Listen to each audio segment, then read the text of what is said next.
민수기 9장. 여호와께서 시내 광야에서 모세에게 말씀하셨습니다. 여호와께서 말씀하신 때는 이스라엘 백성이 이집트에서 나온 지 2년째 되는 해의 첫째 달이었습니다. 이스라엘 백성에게 정해진 때에 유월절을 지키라고 전하여라. 유월절을 지켜야 할 때는 이달 14일 해질 무렵이다. 이스라엘 백성은 유월절에 관한 모든 규례를 지켜라. 그리하여 모세는 이스라엘 백성에게 유월절을 지키라는 말씀을 전했습니다. 이스라엘 백성은 첫째 달 14일 해질 무렵에 시내 광야에서 유월절을 지켰습니다. 이스라엘 백성은 여호와께서 모세에게 명령하신 그대로 했습니다. 그러나 그날 유월절을 지킬 수 없는 사람들이 있었습니다. 그들은 시체를 만져서 부정해진 사람들입니다. 그들은 그날 모세와 아론에게 갔습니다. 그들이 모세에게 말했습니다. 우리는 시체를 만졌으므로 부정합니다. 그렇지만 이 정해진 때에 우리도 여호와께 예물을 드려야 하지 않겠습니까?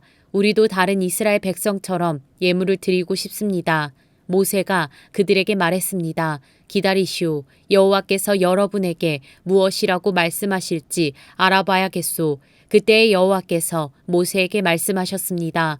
이스라엘 백성에게 전하여라. 너희나 너희 자손은 시체를 만져서 부정해졌거나 먼 길을 떠나 있을 때라도 여호와의 유월절을 지켜야 한다. 그러한 사람은 유월절을 지키되 둘째 달 14일 해질 무렵에 지켜라. 그때에는 쓴 나물과 누룩을 넣지 않은 빵을 어린 양고기와 함께 먹어라. 먹던 것을 다음날 아침까지 남기지 말고 양의 뼈를 부러뜨리지도 마라. 유월절을 지킬 때에는 이 모든 규례를 지켜라. 부정하지도 않고 먼 길을 떠나지도 않은 사람은 유월절을 지켜라. 만약 지키지 않으면 그는 백성에게서 끊어질 것이다. 그는 정해진 때에 여호와께 제물을 바치지 않았으므로 죗값을 받을 것이다.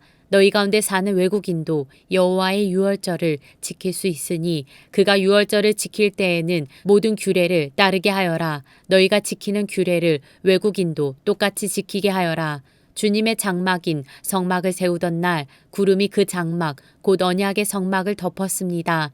저녁부터 새벽까지 장막 위의 구름은 불처럼 보였습니다. 항상 구름은 성막 위에 머물렀으며 밤이 되면 그 구름은 불처럼 보였습니다. 구름이 성막 위에서 거쳐 올라가면 이스라엘 백성도 길을 떠났습니다. 그러다가 구름이 멈추면 이스라엘 백성도 그곳에 진을 쳤습니다. 이스라엘 백성은 여호와의 명령에 따라 진을 쳤습니다. 구름이 성막 위에 머물러 있는 동안에는 이스라엘 백성도 진에 머물러 있었습니다. 성막 위에 구름이 오랫동안 머물러 있을 때는 이스라엘 백성도 여호와의 명령대로 이동하지 않았습니다. 어떤 때에는 성막 위에 구름이 며칠 동안만 머물기도 했습니다.